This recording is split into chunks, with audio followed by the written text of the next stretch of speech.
শিবচরের প্রশাসনকে, মাদারীপুরের প্রশাসনের দায়িত্বশীল ভাইদেরকে আমি দৃষ্টি আকর্ষণ করে বলছি, আজ আমরা আবার দেখতে পাচ্ছি ওই সীমান্তে শকুনদের আনাগোনা। আমরা দেখতে পাচ্ছি আমাদের শহীদ ভাইয়েরা রক্ত দিয়ে যাদেরকে বিতাড়িত করেছিল, সেই রকম কিছু মানুষ যারা সন্ত্রাসী রাজনীতি নির্ভর, যাদের হাত ধরে সন্ত্রাস সমাজে ভীতি সঞ্চার করে, তারা আবার এই স্বচ্ছ সুন্দর পরিবেশের রাজনীতিতে এসে বাংলাদেশের আগামী 26-এর নির্বাচনকে তারা প্রশ্নবিদ্ধ করার চেষ্টা করছে।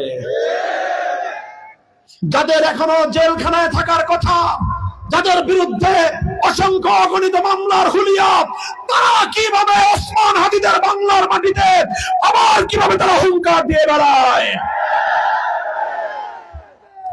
কাজেই প্রশাসনকে আমরা সহযোগিতা করি, তাদের সহযোগিতা চাই। নির্বাচনে যেন বেশি শক্তির কোনো প্রতিফলন না ঘটে, কেন হুমকি ধমকি যেন কেউ দিতে না পারে। আমার সাধারণ ভোটারদেরকে, নারী পুরুষ হিন্দু মুসলমান নির্বিশেষে উৎসব মুখর পরিবেশে প্রত্যেকে যেন যার যার ভোটাধিকার প্রয়োগ করতে পারে, তাদেরকে যেন কেউ ভয় ভীতি না দেখায়, তাদের প্রতি যেন কেউ কোন ধরনের অসদাচরণ করতে না পারে, সেটা নিশ্চিত করা প্রশাসনের দায়িত্ব এবং কর্তব্য। এজন্য চিহ্নিত সন্ত্রাসী কারা কারা এলাকায় মানুষের কাছে আবার ভীতির সঞ্চার করছে, কারা কারা এলাকার মধ্যে আবার নতুন করে আনাগোনা শুরু করার পর মানুষের মধ্যে আবার নতুন করে শঙ্কা দানা বাঁধছে, প্রশাসন সেই ব্যাপারে যথাযথ পদক্ষেপ নিবে, এটা আমি আশা করলাম। যদি আমার এই আশা নিরাশায় পরিণত হয়, তাহলে এর সমস্ত দায় প্রশাসনকেই বহন করতে হবে।